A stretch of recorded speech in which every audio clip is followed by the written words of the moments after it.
Amin. Amin. Silakan duduk Bapak Ibu Saudara sekalian. Selamat pagi, Shalom. Tema kita hari ini adalah roh agamawi. Subtema pagi ini moralis. Nanti yang kedua subtemanya adalah kaku. Saudara sekalian, ada suatu fenomena yang aneh tetapi nyata. Seharusnya semakin seorang merasa rohani, semakin ia penuh kasih harusnya. Tetapi seringkali yang terjadi adalah orang itu menggunakan hukum agama untuk menghakimi atau menghukum seseorang, menyerang. Ini aneh, tapi nyata. Banyak orang ingin menghukum orang lain dengan aturan agama, dengan syariat agama, syariat Taurat. Sehingga orang merasa terancam dengan adanya aturan-aturan ini. Kalau kita merasa rohani, seharusnya kita malah mengasihi semua orang sesuai perintah Tuhan. Tapi yang terjadi kadang-kadang tidak begitu. Melihat orang berdosa kita benci malahan. Itu fenomena aneh tapi nyata. Dan selama ini dianggap benar. Lukas 18 ayat 9 sampai 14. Lukas pasalnya yang ke-18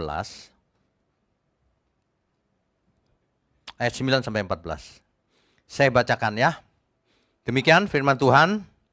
Dan kepada beberapa orang yang menganggap dirinya benar dan memandang rendah semua orang lain, Yesus mengatakan perumpamaan ini. Ada dua orang pergi ke bait Allah untuk berdoa.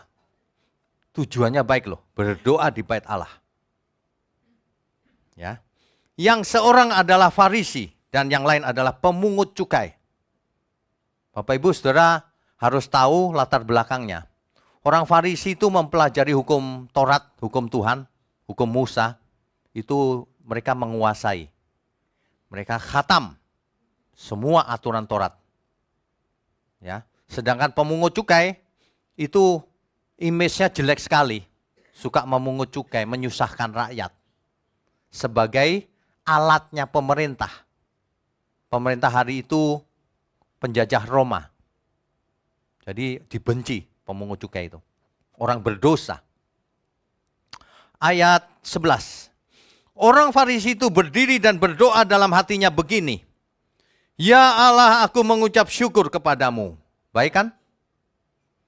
Karena aku tidak sama seperti semua orang lain. Bukan perampok, bukan orang lalim, bukan pejinah, dan bukan juga seperti pemungut cukai ini. Wah, dia menunjuk pemungut cukai loh. Waduh. Aku berpuasa 2 kali seminggu. Aku memberikan 1/10 dari segala penghasilanku. Dia bayar persepuluhan. Orang Farisi ini bayar persepuluhan. Apakah itu tanda ketaatan? Nanti dulu. Jangan persepuluhan dielaborasi sedemikian rupa. Baca itu yang jujur. Kalau kalian mau selamat, baca yang jujur. Ya. Berikutnya ayat 13. Tetapi pemungut cukai itu berdiri jauh-jauh. Dia merasa berdosa soalnya. Bahkan ia tidak berani menengadah ke langit. Enggak berani. Melainkan ia memukul dirinya dan berkata, Ya Allah, kasihanilah aku orang berdosa ini. Ayat 14. Aku berkata kepadamu, Tuhan Yesus yang berkata. Orang ini pulang ke rumahnya sebagai orang yang dibenarkan Allah. Pemungut cukai. Dan orang lain itu, orang Farisi itu, tidak. Sebab barang siapa meninggikan diri, ia akan direndahkan. Dan barang siapa merendahkan diri, ia akan ditinggikan. Orang Farisi ini merasa hidup suci, rohani, menguasai hukum agama, menjalankan syariat Taurat. Tapi ia tidak punya kasih. Ia menunjuk orang lain. Aku tidak seperti itu. Bedanya dengan pemungut cukai. Aku berdosa ya Tuhan. Aku tidak layak. Ini yang benar kata Tuhan. Bukan orang yang rohani itu, bukan. Yang rohani tanda kutip ya. Sombong sekali dia. merasa benar hanya gara-gara melakukan hukum Taurat. Sama hari ini. Kalau orang merasa rajin ke gereja, aktivis, pelayan, bahkan pengkhotbah, lalu sombong, waduh, dia tidak mengerti ajaran ini. Barang siapa meninggikan diri, dia direndahkan. Ingat itu, Tuhan tidak suka sama orang yang meninggikan diri. Matius 12 ayat 9 sampai 14.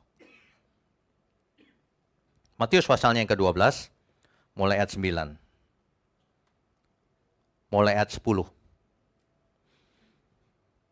Ini adanya di rumah ibadah. Di situ ada seorang yang mati sebelah tangannya. Stroke kali ya kalau zaman sekarang.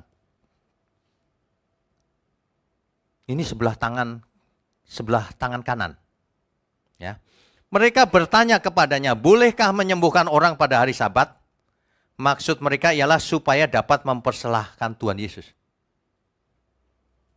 Tetapi Yesus berkata kepada mereka, jika seorang dari antara kamu mempunyai seekor domba, dan domba itu terjatuh ke dalam lubang pada hari Sabat, tidakkah ia akan menangkapnya dan mengeluarkannya?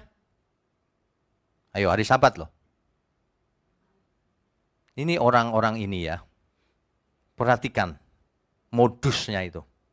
Ayat 12, bukankah manusia jauh lebih berharga daripada domba? Karena itu boleh berbuat baik pada hari Sabat, kata Tuhan Yesus. Padahal orang Farisi bilang nggak boleh. Hari Sabat nggak boleh. Berbuat apa-apa nggak boleh. Melanggar syariat Taurat. Nah, ini dia. Ini bedanya agama dan kebenaran. Ya. Ayat 13. Lalu kata Yesus kepada orang itu, ulurkanlah tanganmu. Dan ia mengulurkannya. Maka pulihlah tangannya itu. Dan menjadi sehat seperti tangannya yang lain. Lalu keluarlah orang-orang Farisi itu dan bersekongkol untuk membunuh dia. Tuhan Yesus melanggar hukum Taurat yang dipercaya hari itu. Sebenarnya bukan melanggar hukum Taurat. Orang-orang itu yang tidak mengerti implementasi dari hukum Taurat. Sebab hukum Taurat dieksplorasi oleh para rabi menjadi 613 syariat Taurat. 613. Hari ini Bapak Ibu kalau pengen tahu apa itu 613, search saja di Google. 613. Wow, jangan ini, jangan itu. Pada hari Sabat tidak boleh masak, tidak boleh ini, tidak boleh itu gitu. Nah, kalau kita ke Israel, kalau pas hari Sabat kan sepi semua gitu ya. Nggak boleh ngapa-ngapain. Kita nginep di hotel pun tidak boleh mencet lift. Nggak boleh, Sabat, nggak boleh mencet. Terus gimana mau naik? Jangan khawatir, liftnya sudah diprogram. Setiap lantai otomatis buka. Akibatnya kalau kita di lantai 20, buka tiap lantai, meskipun nggak ada orang, ya, nggak boleh masak. Lah terus gimana makanya? Jangan khawatir, tukang masaknya bukan orang Yahudi. Dia pakai tukang masak orang lain, nggak melanggar Taurat, orang lain katanya, gitu. Agama itu tidak mengerti kebenaran. Agama itu cuma aturan. Aturan agama itu. Padahal yang terbesar bukan aturan. Aturan bisa diperbaharui oleh Tuhan, nggak masalah. Sesuai konteks. Jangan terikat pada aturan yang kaku. Ya. Jangan jadi seorang moralis, saudara. Moralis itu begini. Aku benar. Dia yang salah. Ku tuntut dia sampai mati. Itu moralis namanya. Meskipun kita benar, kita nggak boleh menghukum orang. Nggak boleh, kita bukan hakim. Hakimnya Tuhan. Ingat baik-baik itu. Nggak boleh kita menghakimi orang. Menghukum maksudnya. Nggak boleh itu. Aku benar Pak, tapi iya meskipun benar. Itu moralis itu begitu. Banyak orang di gereja itu moralis. Sok suci. Merasa lebih suci. Orang selingkuh diomongin kiri kanan. Padahal dia dulu selingkuh juga. Makanya kalau ke gereja lain kali bawa cermin. Di sini mau saya pasangi cermin semua. Jadi kemana-mana lihat diri sendiri. Ayo berani nunjuk orang, pas nunjuk kena diri sendiri. Ada cerminnya soalnya. Hati-hati ya Bapak Ibu ya. Orang yang mengutamakan hukum agama dengan mengorbankan manusia, itulah orang yang moralis, yang agamawi. Bayangin, manusia jauh lebih penting daripada hukum agama. Sebab keselamatan itu untuk manusia. Hukum agama dipentingin, manusia dikorbanin. Orang yang agamawi itu begitu. Rohnya itu agamawi. Yang penting aku benar. Orang lain bodo amat, binasa. Itu roh agamawi. Moralis. Di antara kita kalau suka menghakimi sesamanya, itu dia roh agamawi. Cirinya salah satunya suka menghakimi. Yohanes 8 ayat 2 sampai 11.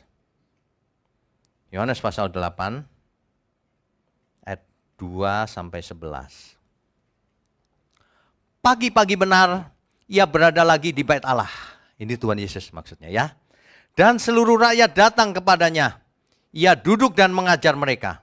Maka ahli-ahli Taurat dan orang-orang Farisi membawa kepadanya seorang perempuan yang kedapatan berbuat zina. Wah, ini dia. Sudah kedapatan berbuat zina, sudah terbukti salah. Mereka menempatkan perempuan itu di tengah-tengah. Bapak Ibu ngerti nggak kenapa di tengah-tengah? Supaya jadi pusat perhatian semua orang di tengah-tengah. Lalu berkata kepada Yesus, Rabi, perempuan ini tertangkap basah ketika ia sedang berbuat zina. Musa dalam hukum Taurat memerintahkan kita untuk melempari perempuan-perempuan yang demikian. Apakah pendapatmu tentang ini? Tuhan Yesus dijebak. Gimana? Kalau tidak melempari sesuai hukum Taurat, melanggar hukum Musa, melanggar hukum Taurat. Kalau melempari, katanya hukum kasih. Dijebak. Tuhan Yesus dijebak tuh di situ. Tapi apa yang terjadi? Mereka mengatakan hal itu untuk mencobai dia, untuk menjatuhkan. Supaya mereka memperoleh sesuatu untuk menyalahkannya. Sebab selama ini selalu nggak berhasil untuk menyalahkan. Ya. Tetapi Yesus membungkuk lalu menulis dengan jarinya di tanah. Dan ketika mereka terus-menerus bertanya kepadanya, ia pun bangkit berdiri lalu berkata kepada mereka, barang siapa di antara kamu tidak berdosa, hendaklah ia yang pertama melempar batu kepada perempuan ini. Kalau ada yang nggak berdosa, silakan hukum. Menurut hukum Musa. Lalu ia membungkuk pula dan menulis di tanah. Lalu Tuhan Yesus menulis lagi di tanah. Menulis apa itu? Ayat 9. Tetapi setelah mereka mendengar perkataan itu, pergilah mereka seorang demi seorang mulai dari yang tertua. Akhirnya tinggallah Yesus seorang diri dengan perempuan itu yang tetap di tempatnya. Nggak bisa juga dijebak. Tuhan Yesus menulis di tanah. Menurut tradisi, yang ditulis di tanah itu adalah dosa orang-orang. Nama dan dosanya. Menurut tradisi. Kira-kira apa yang ditulis Tuhan Yesus? Dosanya perempuan ini nggak perlu, udah jelas. Yang paling depan, paling tua, paling senior. Jubah agama ditulis. Dosanya apa? Yang paling depan kan lihat tuh. Dia lari dia, ketahuan. Terus begitu. Yang belakangnya penasaran kan. Apa sih? Ketahuan juga lari lagi. Semuanya lari sampai kosong. Gak ada satupun yang tinggal. Artinya apa? Artinya semua orang telah berbuat dosa. Jangan menghakimi. Kamu bukan hakimnya, Tuhanlah hakimnya. Kan begitu artinya. Lalu Yesus bangkit berdiri dan berkata kepadanya, hai perempuan, di manakah mereka? Tidak adakah seorang yang menghukum engkau? Jawabnya, tidak ada Tuhan.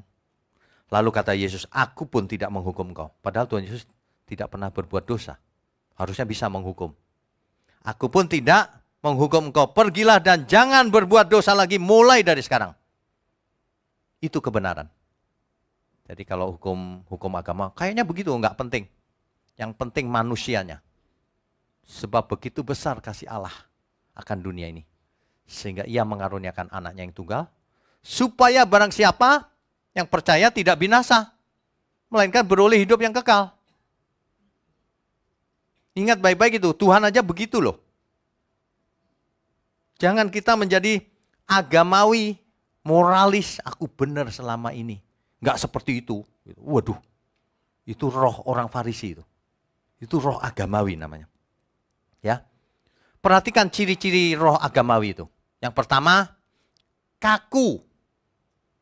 Dia tidak fleksibel, kaku. Kamu salah, pokoknya salah, harus dihukum. Itu kaku itu. Kalau caranya begitu ya, kaku bener ya. Sekarang kita duduk di sini nggak ada yang utuh.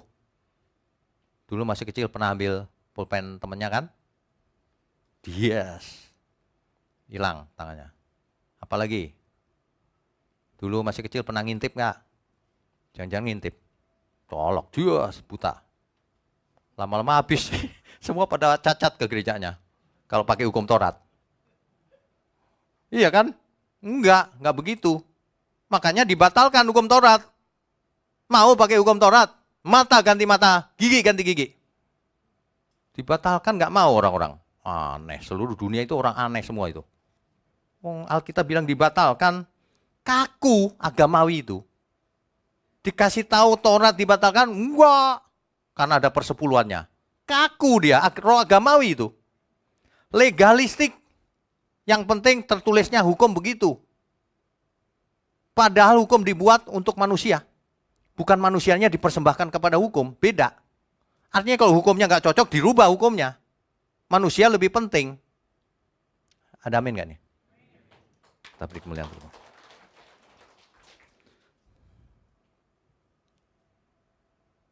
Hukum yang legalistik itu tidak berbelas kasihan. Nggak penting, pokoknya kau salah. Gitu. Wah, itu gawat tuh, kalau diterapkan gawat tuh.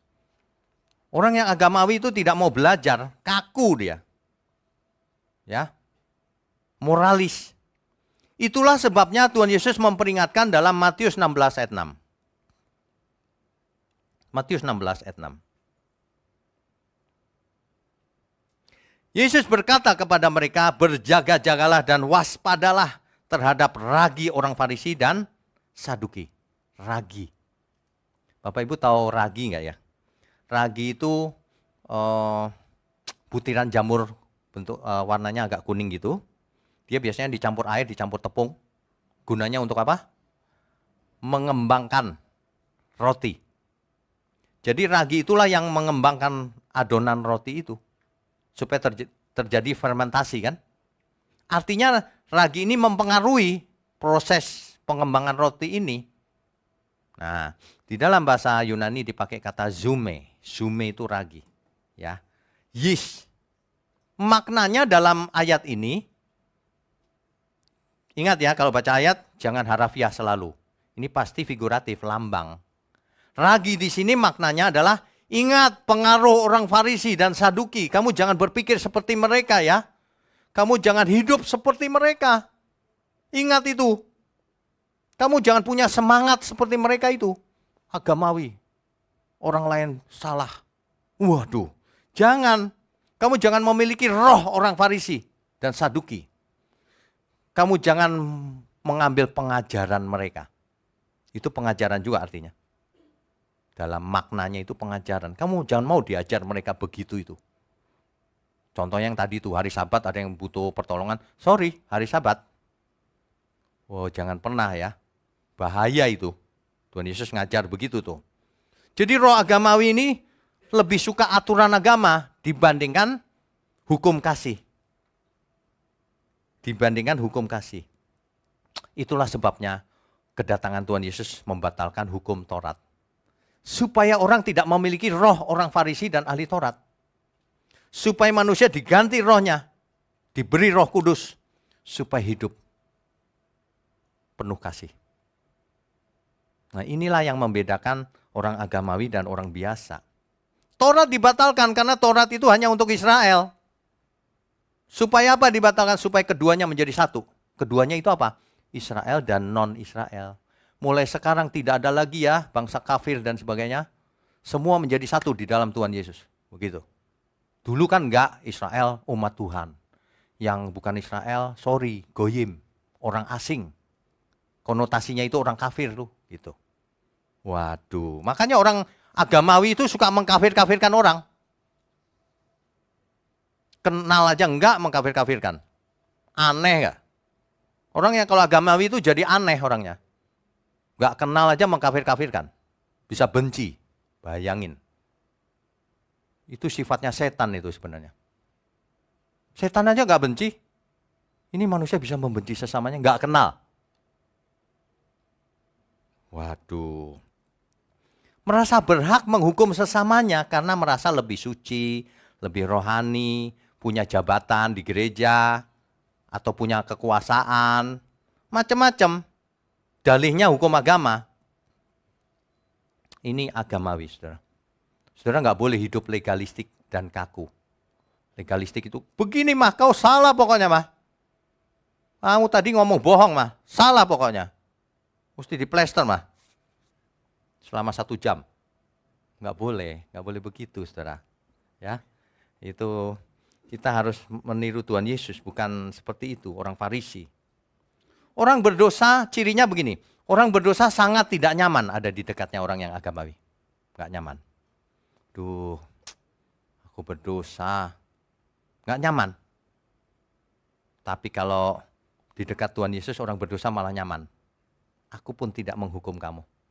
Tapi jangan buat dosa lagi ya. Mantep nggak? Mantep. Kan mestinya begitu. Kita juga harus begitu. Orang yang agamawi itu, legalistik, dia tidak punya roh yang mengampuni. Nggak ada ampun. Mata ganti mata, gigi ganti gigi. Kamu pokoknya salah. Harus dihadapkan ke mahkamah. Kamu berbuat zina harus dirajam pokoknya. Apapun alasannya. Wah, nggak punya rasa mengampuni atau mengasihi sama sekali. Karena dia agamawi. Malah pakai jubah agama. Dengan jubah agamanya dia meninggikan dirinya. Ditolak Tuhan. Orang agamawi itu memberi persembahan pun ada maunya. Kasih persembahan. Supaya takut dihukum Tuhan. Motivasinya salah. Apalagi hari ini kasih persepuluhan. Supaya dibalas Tuhan 100 kali. Untung aku. Aneh. Ajaran dari mana itu? Di Alkitab nggak ada itu. Dibalas Tuhan. Kita itu nggak pantas mengklaim janji Tuhan dan sebagainya. Tuhanlah yang pantas mengklaim hidup kita itu. Kamu sudah hidup kudus belum? Sudah kukasih Roh Kudus. Hidupmu untuk apa? Nggak mau bertobat? Binasa. Hidup cuma sekali. Kita dibuat Tuhan supaya hidupnya enak di dalam Tuhan. Kok nggak mau ya? Masih ngotot, bandel, maunya sendiri, pikirannya sendiri. Padahal kalau nurut gitu ya, lama-lama enak. Iya benar juga ya gitu. Nurutlah saudara. Nurutlah firman Tuhan. Ya. Orang yang agamawi itu makan korban. Saudara. Bukan mengorbankan diri. Pernah nggak orang Farisi mengorbankan diri? Nggak pernah. Dia makan korban siapa yang berdosa. Gawat. Jangan kita menjadi seperti itu. Saya perhatikan orang kalau kenal pertama kali kebenaran ya ganas dia biasanya. Nanti sama temannya, salah kau. Ini yang benar kata siapa? Gak boleh begitu, saudara. Gak pernah saya ngajarin begitu. Kita itu membedakan mana benar mana salah harus. Tapi implementasinya harus dengan kasih. Gak boleh nyerang, salah kau. Terus dibikin YouTube. Itu salah saudara, begini. Norak bener ya. Itu persis orang Farisi ahli Taurat. Ya udah tahu salah ya udah, aduh dia kok salah ya. Itu. Ya. Memberi persembahan aja dalam rangka mendapat pahala, dapat berkat. Modusnya begitu tuh. Padahal kita nggak usah minta berkat, dia Bapak kita di surga. Dia tahu apa yang kita butuhkan. Amin. Tidak konsisten orang agamawi itu. Orang lain nggak boleh menyembuhkan di hari Sabat. Tapi kalau dombanya keprosok, kira-kira dibiarin nggak hari Sabat? Ya diambil lah, rugi ntar. Domba kan mahal. Nggak konsisten. Ciri-ciri orang tidak benar itu tidak konsisten. Dia ngomong apa yang diperbuatnya apa. Kelihatan orang tidak konsisten itu. Itu pasti bukan orang benar. Pasti. Kebenaran itu konsisten salah satu cirinya atau naturnya itu. Ya, kalau agamawi itu lebih fokus pada liturgi, syariat, ya, itu di gereja dibuat, wah liturginya luar biasa, ya, setiap hari doa malam 2 jam, kayaknya rohani gitu, bagus, tetapi kalau itu yang ditekankan itu agamawi namanya. Apa gunanya puasa, doa, dan sebagainya, tapi perbuatannya tidak punya kasih. Nggak ada gunanya sama sekali, saudara. Sama sekali nggak ada gunanya. Ya, roh agamawi itu gini loh, saudara. Ada tokoh agamanya. Saudara jemaat itu di bawahnya aktivis. Itu agamawi namanya. Dibikin strata, dibikin tingkatan-tingkatan. Jadi kalau jemaat biasa mau ngadep sekretaris dulu ya. Nanti terus dilempar-lempar. Pokoknya gembalanya kayak itu, yang maha tinggi. Nggak bisa dideketin. Kalau udah deket aja body language-nya gini. Menghindar, nggak mau deket. Kayak beda kasta gitu. Itu agamawi itu. Kayaknya, wah itu agamawi itu. Tuhan Yesus enggak loh. Dia duduk bersama orang berdosa. Duduk bersama rakyat. Dia bicara dengan perempuan Samaria yang dibenci banyak orang. Di pinggir sumur Yakob. Beda. Orang yang benar itu down to earth. Merakyat. Bukan meninggikan diri. Pakai jubah agama meninggikan diri. Merasa pintar, tidak pernah salah. Ngakalin orang. Waduh, agamawi banget itu. Itu bukan kebenaran. Lihat Tuhan Yesus. Tuhan Yesus itu begitu begitu kasihnya sama orang yang berdosa. Ya. Kalau ada orang yang merasa lebih suci dari orang lain, itulah roh agamawi. Merasa lebih dekat Tuhan. Aku dekat Tuhan, saudara. Saudara kan nggak punya kan nomor WA-nya Tuhan? Saya punya. Nah, yang gitu-gitu itu bohong tuh. Itu roh agamawi. Jangan percaya.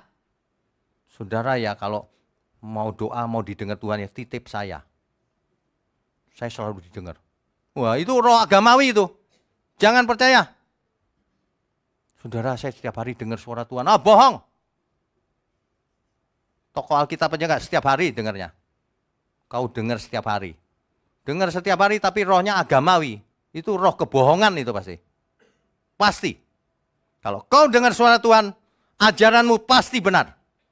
Kalau ajaranmu salah, kau dengar suara setan itu. Cuma kau pikir itu Tuhan. Udah amin gak nih? Ya, lah hidup cuma sekali. Saya khotbah ngotot-ngotot gini untungnya apa coba? Iya kan? Supaya Bapak Ibu Saudara itu, iya yang ngerti ya gitu. Saya itu bukan orang aneh Saudara. Kalau khotbah ngotot itu karena itu, banyak sekali penyelewengan. Merasa memiliki umat, saudara itu milik saya gitu. Kayaknya gitu. Itu roh agamawi itu. Makanya kalau ada jemaat pindah, oh kamu dikutuk Tuhan kamu gitu. Loh saudara mau pindah gereja? Enggak masalah, silakan. Tapi pindah yang benar ya. Jangan pindah yang enggak benar juga. Nanti enggak dapat yang benar. Pindah itu boleh, enggak apa-apa. Kurang apa lagi? Saudara mau pindah silakan, cari yang benar. Kenapa? Karena saudara milik Tuhan. Dombanya Tuhan. Bukan domba saya. Dombanya Tuhan. Mau pindah kemanapun silakan. Tapi cari yang benar. Jangan ya. Jangan dari gembala yang benar masuk ke serigala. Lah kalau itu jangan ya. Kalau itu saudara rugi sendiri. Ya, merasa berhak gitu. Enggak berhak. Justru gembala itu pelayan Tuhan. Pelayan itu melayani. Banyak yang ingin dilayani. Kayaknya pengen dilayani gitu. Waduh. Makan ya. Misalnya nih, jangan ada yang tersinggung ya di luar sana ya. Misal makan nih, saya mejanya khusus gitu. Bapak di lantai aja. Kan Bapak masih aktivis, di lantai aja. Gitu.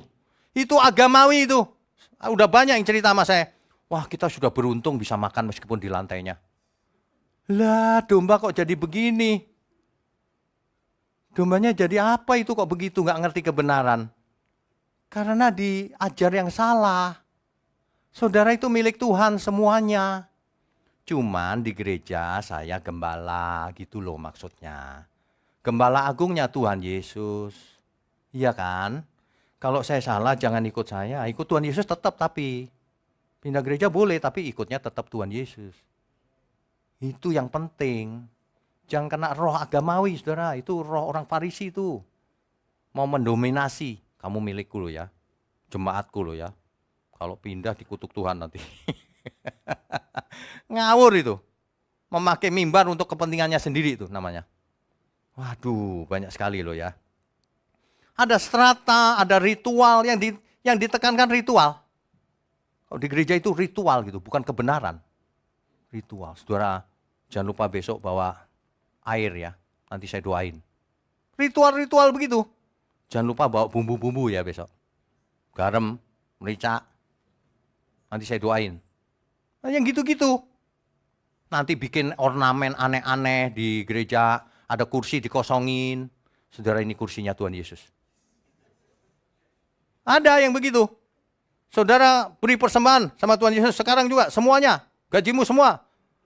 Jangan mau diakalin begitu. Itu pembohong besar itu.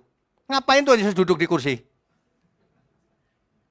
Aduh, udah saatnya kita mengalami pembaharuan akal budi. Dunia ini gelap loh, banyak ajaran yang gelap. Serius. Cuma mungkin Bapak Ibu nggak menyadarinya. Saya sadar banget tuh kiri kanan, depan belakang. Waduh, kok begini ya? Ini pasti ulahnya si setan. Manusianya nggak berasa dia ditipu setan. Menikmati gitu. Dengan ngakal-ngakalin gitu. Persembahan lah, apalah. Orang itu harus diajar persembahan yang benar. Yang diingini Tuhan, yang ku kehendaki bukan persembahan, kata Alkitab. Yang ku kehendaki adalah belas kasihan. Kamu punya belas kasihan nggak sama sesama? Kalau nggak punya, lupakan aja deh. Gak usah ngomong Kristen. Kamu siapa itu? Itu roh agamawi. Ya. Raginya orang Farisi, ahli Taurat itu. Raginya Herodes juga itu. Sama. Roh duniawi itu begitu. Liturgi syariat dibuat-buat gitu. Ya, terus merasa eksklusif. Pakai baju khusus. Kalau saya bajunya khusus. Nanti saya pakai topi raja. Saudara nggak boleh pakai topi raja. Nah, yang gitu-gitu. Apa untungnya? Akal-akalan semua itu. Waduh, jarang loh yang ngomong begini. Tapi terpaksa ngomong saya. Saudara harus dibuat cerdas. Ya, berhati-hatilah. Meskipun kadang-kadang seorang moralis itu kelihatannya benar. Aku yang benar loh Pak. Oh iya, kamu memang benar. Tetapi kehendak Tuhan bukan seperti itu. Mentang-mentang benar lalu boleh menghukum sesamanya. Enggak, bukan itu maksudnya. Ya, banyak orang masuk ke dalam jebakan moralis. Makanya orangnya taat hukum. Tapi suka menghakimi, bengis. Tidak bisa mengampuni. Wah, itu dicoret Tuhan itu. Meskipun tidak melanggar hukum. Kita hidup itu bukan soal hukum. Kita hidup itu soal kasih. Sebab Allah itu kasih adanya. Jangan kaku, kita harus seperti Tuhan Yesus. Suka mengampuni, suka mengasihi sesama, suka menolong. Terserah dia mau salah, mau enggak, bukan urusan kita. Kalau orang minta pertolongan, kita tolong. Kecuali orang itu tidak mau ditolong, ya sudah, terserah. Kan gitu. Tapi bukan bagian kita untuk menyerang atau menghakimi. Banyak orang suka menghakimi sesamanya. Jangankan sesamanya. Orang tuanya sendiri bisa dia hakimi. Anaknya sendiri, istrinya sendiri, suaminya sendiri. Suka menghakimi, makanya ribut dunia ini. Roh ini harus dibuang jauh-jauh, saudara. Roh agamawi ini. Saudara kalau rajin ke gereja, jangan sampai jadi agamawi. Ya, kita santai aja. Tapi di dalam Tuhan. Tuhan itu berkehendak tidak seorang pun binasa. Tuhan juga enggak berkehendak orang jahat binasa, enggak. Yang dikehendaki Tuhan itu pertobatan orang jahat. Pertobatan. Jadi kalau ada di antara kita yang masih belum sesuai kehendak Tuhan, bertobat, masih ada waktu. Gitu loh. Kalau mendengar ajaran yang keras, jangan menolak. Dikaji, dirasakan benar apa enggak. Kalau benar kita lakukan, kalau enggak ya jangan. Ya kan? 1 Korintus 13 ayat 13. Coba ditampilkan. 1 Korintus 13 ayat 13.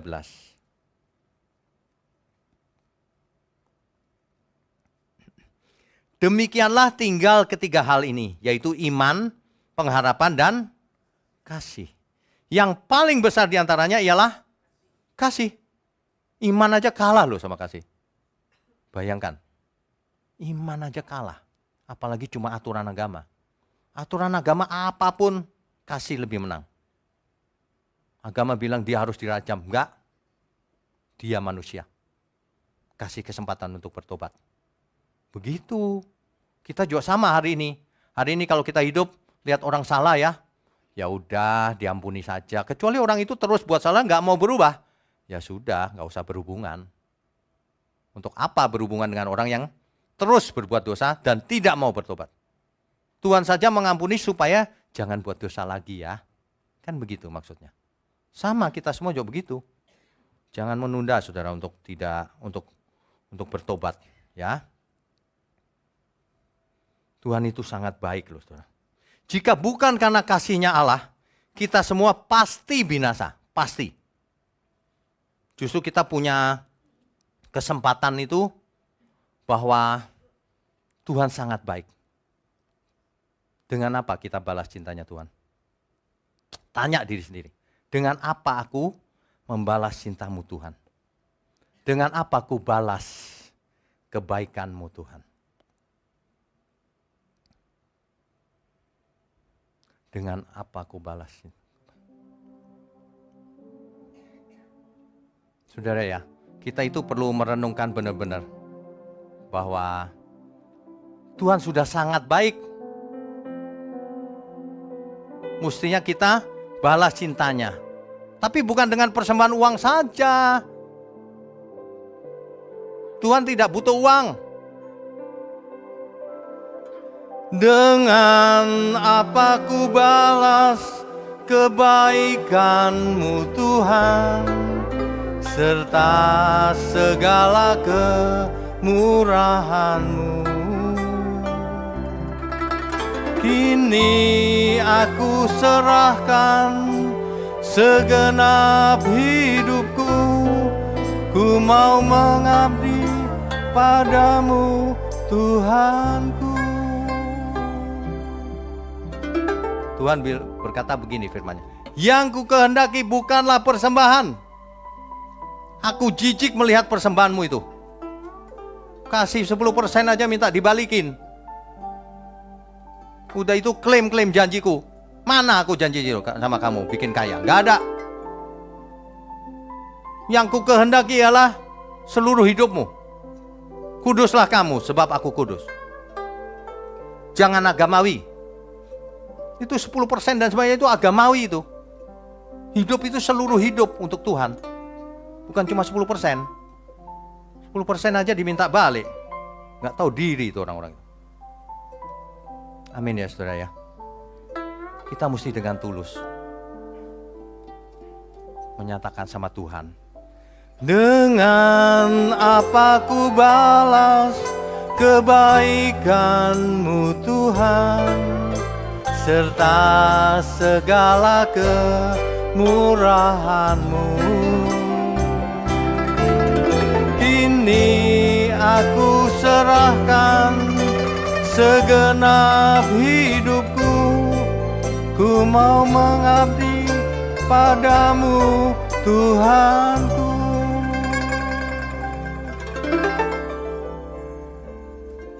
Kalau orang tidak agamawi, dia akan menjadi orang yang fleksibel, tidak moralis, hidup kudus, tetapi tidak menjadi ancaman bagi banyak orang. Karena tidak menghakimi, tidak menyerang. Kalau seorang tidak agamawi, ia akan seperti Tuhan Yesus. Ia akan membumi, down to earth, bergaul dengan orang berdosa untuk menyelamatkan mereka. Menolong orang yang membutuhkan.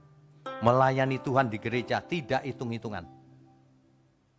Tidak merasa lebih suci, menyendiri, memisahkan diri dari kastanya seolah-olah beda gitu. Kebenaran gak begitu saudara. Makanya saudara gak usah memandang hamba Tuhan itu terlalu sangat tinggi, gak usah. Biasa saja. Hamba Tuhan kita hormat, ya. tapi sepantasnya saja. Gak usah disanjung-sanjung sampai dikultuskan gitu. Banyak orang mengkultuskan hamba Tuhan. Ngomong apa aja diaminkan, padahal salah bicaranya. Ya, jangan-jangan malah nabi palsu. Karena Alkitab berkata begini, Tuhan loh yang bicara. Dia terlalu berani itu mengatakan sesuatu yang tidak kusuruh. Itulah nabi palsu. Binasa dia. Termasuk orang-orang yang mengikut dia. Mau tahu mau enggak kamu ikut dia, kau binasa. Kau ikut nabi palsu soalnya. Ya, enggak ada alasan, aku enggak ngerti Pak. Enggak ngerti kenapa enggak belajar. Kenapa enggak banding-banding satu sama lain. Dibandingkan mana yang benar menurut Alkitab. Aku enggak sekolah Alkitab Pak. Enggak perlu sekolah Alkitab. Baca sendiri pasti ngerti. Wong Alkitab bahasa Indonesia jelas banget. Amin ya. Saudara, sebenarnya ya orang yang lebih mengutamakan peraturan agama itu orang bodoh. Yang lebih penting itu bagaimana menyelamatkan manusia ini loh, mengasihi. Kalau orang berdosa salah ya sudah diampuni, asal dia mau bertobat. Saudara kita nyebelin gitu ya sudah, dulu nyebelin biarin, sekarang mau bertobat. Lupakan masa lalunya, kan gitu. Menjadi seperti Tuhan Yesus itu begitu. Ya jangan agamawi saudara. Jangan agamawi. Orang yang tidak mau bertobat ya udah jangan diurusin. Jangan buang waktu. Biarin aja dia. Mengeraskan hati begitu.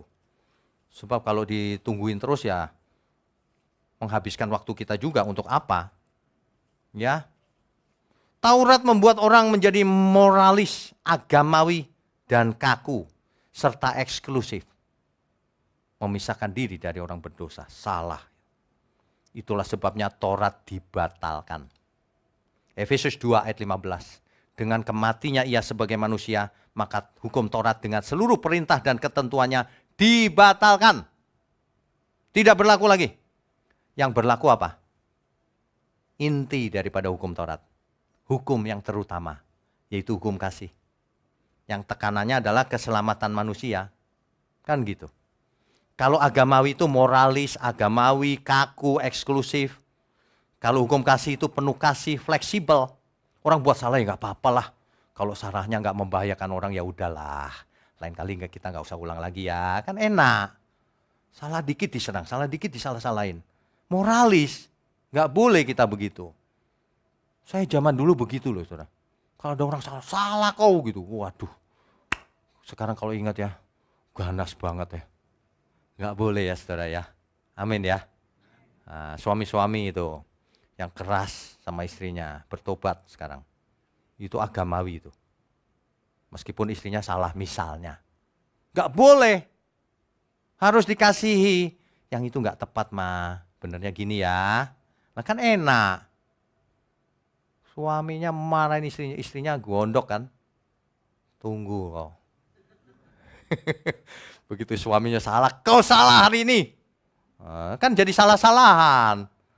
Bukan saling mengasihi, saling berantem lama-lama. Aduh, roh agamawi ini ya, saya perhatikan gitu. Menjangkiti orang yang khotbah. Menjangkiti pelayan-pelayan Tuhan. Lebih daripada jemaat. Tapi jemaat juga roh agamawi banyak. Cuma bukan dalam rangka yang meninggikan diri itu. Dalam rangka yang itu, suka menghakimi. Suka menghakimi sesamanya. Nggak punya cinta kasih gitu loh. Bapak Ibu Saudara ya kalau lihat tadi ya. Mama bisa peluk anaknya. Saya di bawah aja pengen nangis. Gitu aja pengen nangis. Iya beneran. Saya nggak boleh nangis, entar saya mau khotbah. Orang bingung, ntar mata saya kok sembab itu. Iya loh. Manusia itu ya terbuat dari cinta sebenarnya. Cuma kena polusi dunia ini jadi nggak karu-karuan loh. Wah, bahaya loh. Saudara kita bertobat dan kita belajar lagi. Ya semua yang nggak bagus kita buang aja saudara. Jangan dipelihara. Ingat ya, hubungan kita dengan Tuhan itu keluarga. Bukan antara seperti umat dan dewanya itu.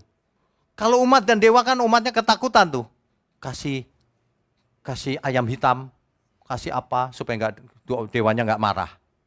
Ya kan, dimasak-masakin dewanya. Kan gitu. Di zaman dulu, ini cerita zaman dulu, bukan zaman sekarang. Jangan suka tersinggungan. Ya, kita hubungannya sama Tuhan itu keluarga. Kalau kita panggil dia Bapak, perlu nggak kita pas mau ketemu Bapak, izin dulu sekretarisnya? Kan enggak. Perlu nggak kalau ketemu Bapak harus jam 6 pagi? Ya enggak lah, setiap saat. Keluarga itu tidak kaku. Keluarga itu relasional hubungannya, bukan transaksional. Banyak orang transaksional ketika datang kepada Tuhan. Tuhan, aku sudah lakukan ini. Kau kasih apa Tuhan? Upahnya apa? Itu transaksional. Tuhan, ku kasih persepuluhan, tolong dibalisin 100 kali. Itu transaksi itu namanya. Ya, itu enggak cinta Tuhan. Orang-orang yang seperti itu enggak cinta Tuhan sebenarnya. Kalau kau cinta Tuhan, kau enggak minta balik yang kau kasih. Ngasih dikit aja diminta balik.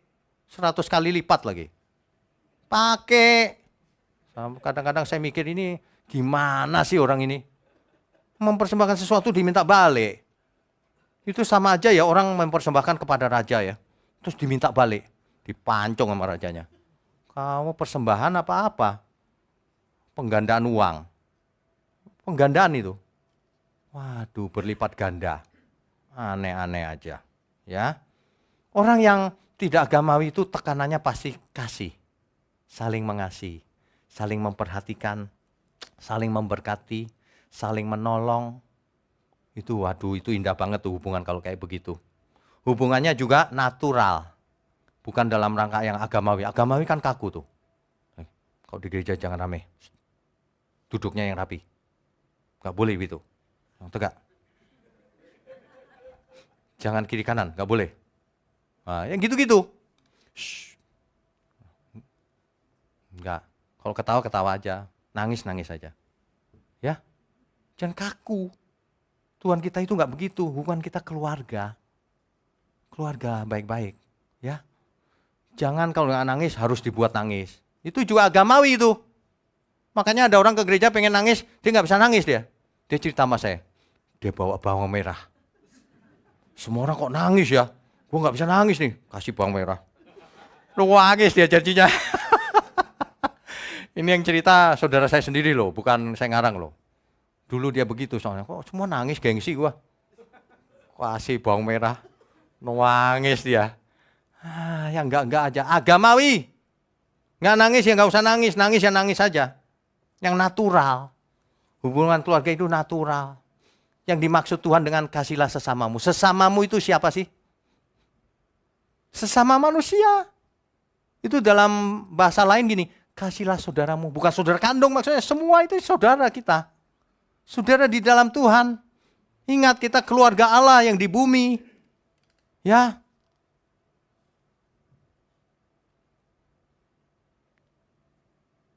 Saya nggak bisa lihat jam, gelap. Oh, udah mau jamnya ya. Waduh, pantas kok capek ya. Aduh. Saudara, gini loh. Kalau saudara ada di komunitas ya, komunitas kebenaran, kita itu sambil belajar kebenaran, sambil happy. Happy. Kalau saudara punya komunitas pencemooh, waduh, lama-lama jadi pencemooh juga. Makanya saudara, di sini itu bukan kebetulan. Yuk kita belajar dari jadi keluarga Allah di bumi, sama-sama belajar. Ya, kalau saya khotbahnya terlalu keras, ya tolong dibiasakan. Bukan sayanya yang berubah. Tolong dibiasakan, tapi maksudnya bukan begitu. Ya. Kita apa? Kita itu sangat berbahagia loh. Saya sering ulang-ulang tuh. Kita itu kalau menyadari ya, kita ada di komunitas kebenaran. Kita itu orang yang sangat beruntung. Yang sangat diberkati. Iya, sangat beruntung, sangat diberkati. Kita itu sangat berbahagia. Iya, harusnya ya, kalau kita sudah mengerti kebenaran ya, kita jiwanya itu enggak itu. Saya selalu enggak ketemu bahasa Indonesianya loh. Bahasa Jawanya itu kemerungsung. Kemerungsung itu pengen ini, pengen itu. ini kurang yang ini. Kemarau itu soal harta ya. Ini bukan cuma harta, Bu. Kekuasaan, macam-macam. Jiwanya itu panas terus, bergejolak. Tapi nggak benar. Rohnya itu nggak benar. Kalau orang sudah mengerti kebenaran, rohnya langsung tenang. Langsung damai, langsung plong. Tidak ada yang kuingini. Sebab semuanya sudah kumiliki. Aku kerja keras saja. Berkat yang banyak untuk menjadi alat di tangan Tuhan. Udah, mau cari apa lagi? Makin hari kita makin tua kan? Makin lemes. Makin gak bisa apa-apa. Apa yang mau dicari lagi kalau gitu? Ya, mendingan kita berbahagia saja dengan keadaan kita hari ini. Sambil kita usahakan masalahnya apa ya kita lewati yuk bersama-sama. Kan gitu ya. Tuhanlah kebahagiaanku. Kalau orang mengerti begitu. Tuhan Engkau kebahagiaanku. Sukacita dalam hatiku. Apapun terjadi di hidupku, Tuhan Yesus cukup bagiku. Tuhan Engkau kebahagiaanku.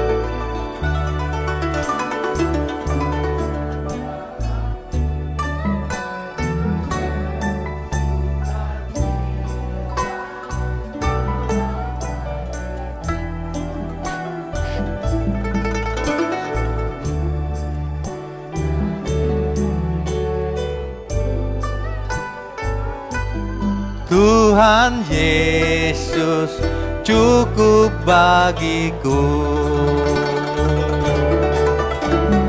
Walau hidup ini aku sendiri, Engkau setia menemani. Walau tiada harta dan kehormatan, Tuhan kekayaan abadi. Saudara, hari ini, pagi ini kita belajar jangan memiliki roh agamawi.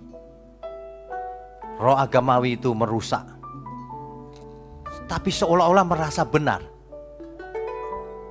merasa lebih suci, lebih berhak, lebih tinggi rohaninya. Merasa ini, merasa itu, menjauh dari jemaat.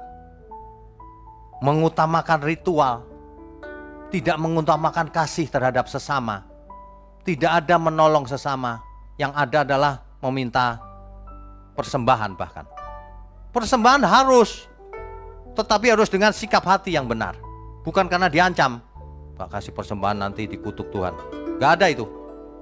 Tuhan gak butuh uang. Yang butuh uang operasional gereja. Pasti ada orang-orang yang mendukung juga. Gak masalah. Ya, jangan agamawi, saudara. Fleksibel. Mulai sekarang jangan kaku. Jangan keras jadi orang.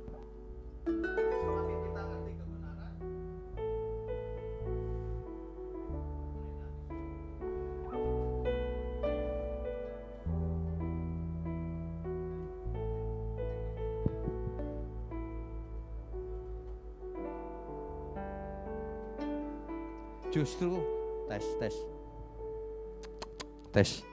Justru makin kita mengerti kebenaran, kita makin tidak kaku, makin fleksibel, makin memberkati orang yang berdosa.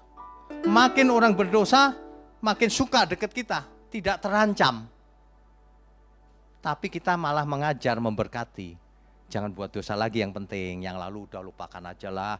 Dulu mulutku jahat, iya. Dulu aku kasar mah, iya maaf ya. Dulu aku cerewet Pak. Nah itu sampai sekarang. Nah kalau itu maaf ya, enak. Jadi jangan tiap salah dituding-tuding, jangan. Ya udahlah nggak apa-apa. Teman sendiri, istri sendiri, nggak apa-apalah. Tapi lain kali nggak usah, jangan, kalau bisa jangan buat salah. Apalagi kalau kesalahannya tidak ada hubungan dengan keselamatan. Ya nggak apa-apa loh, nggak ada hubungan dengan keselamatan. Tapi kalau ada hubungan dengan keselamatan harus dimarahin. Tapi marahnya marah yang benar, bukan marah menghukum, marah mendidik. Itu. Ada amin, saudara? Dan yang paling penting adalah roh agamawi itu tidak bisa melayani Tuhan. Kenapa? Karena ia berpusat pada dirinya sendiri tanpa ia sadari. Aku lebih begini, lebih begitu, aku lebih dekat Tuhan. Dan sebagainya. Roh agamawi itu. Kita harus punya rohnya Tuhan Yesus. Spiritnya. Sehingga kita bisa melayani. Bapa di surga. Tuhan Yesus melayani Bapanya yang di surga. Kita melayani Tuhan Yesus. Sama seperti Bapa mengutus aku mengutus kamu. Mengutus kita semua. Amin, saudara? Amin. Kita beri kemuliaan untuk Tuhan. Mari saya undang semua untuk bangkit berdiri. Melayanimu.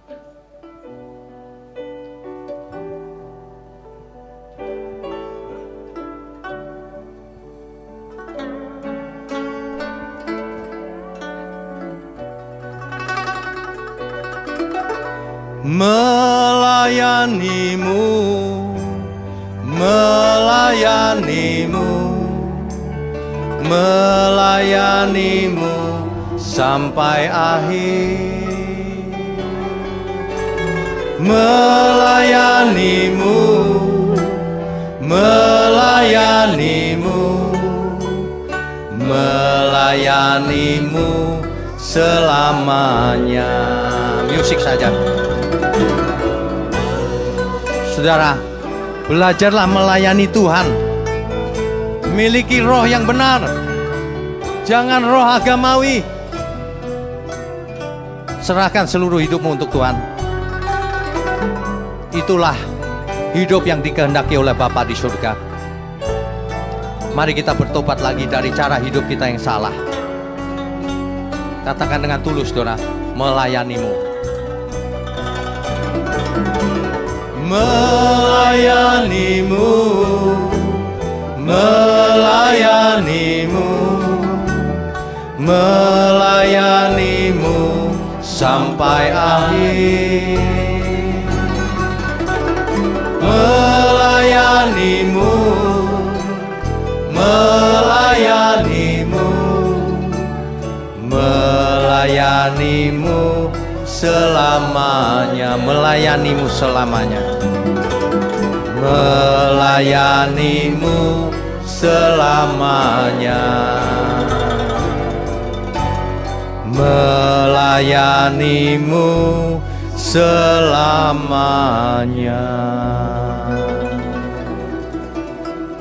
Bapa kami yang di surga, terima kasih untuk siang ini Tuhan. Biarlah semua yang kami dengar boleh kami resapi, kami benar-benar hidupi. Sebab untuk itulah kami hidup melayani Tuhan. Bukan memiliki roh agamawi, tapi memiliki roh Kristus. Terima kasih Tuhan atas gerejamu di tempat ini. Engkau pakai terus untuk menyampaikan kebenaran sampai ke ujung bumi. Terima kasih untuk pelayan-pelayan Tuhan yang hadir melayani Engkau di pagi hari ini. Engkau berkati mereka, ajari mereka untuk melayani Tuhan lebih dahsyat lagi. Terima kasih Tuhan. Juga seluruh umat-Mu dimanapun berada. Terima kasih Tuhan, kami mau angkat tangan kami tinggi-tinggi. Mohon curahkan berkat-Mu atas kami.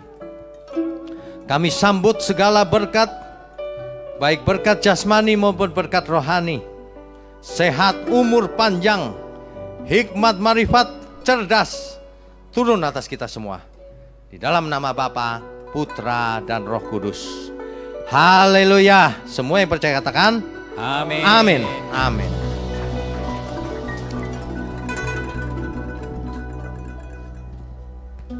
Saudara sekalian, bicara soal kebenaran, setiap orang merasa benar. Makanya semua kecap dinomor satukan. Ada orang yang mengatakan saya paling benar, ini paling benar, itu paling benar. Mana sebenarnya yang paling benar? Oleh sebab itu hadiri seminar 7 natur kebenaran dan aplikasinya. Seminar ini wajib dihadiri oleh para teolog, apologet, pengkhotbah, bahkan oleh para jemaat sendiri, agar kita bisa membedakan manakah yang benar, manakah yang salah. Inilah alat uji kebenaran yang sangat objektif dan alkitabiah. Pastikan saudara ikut dan ajak seluruh saudara dan sahabat-sahabat. Bapak-bapak dan ibu-ibu yang terkasih dimanapun berada, yuk kita belajar pelajaran Alkitab bersama secara online setiap hari Rabu jam 7 malam bersama Pendeta Bapak Wignio Tanto secara online, bisa melalui Zoom. Tetapi kita harus mendaftarkan dulu ke nomor berikut ini. Selamat bergabung dan Tuhan Yesus memberkati.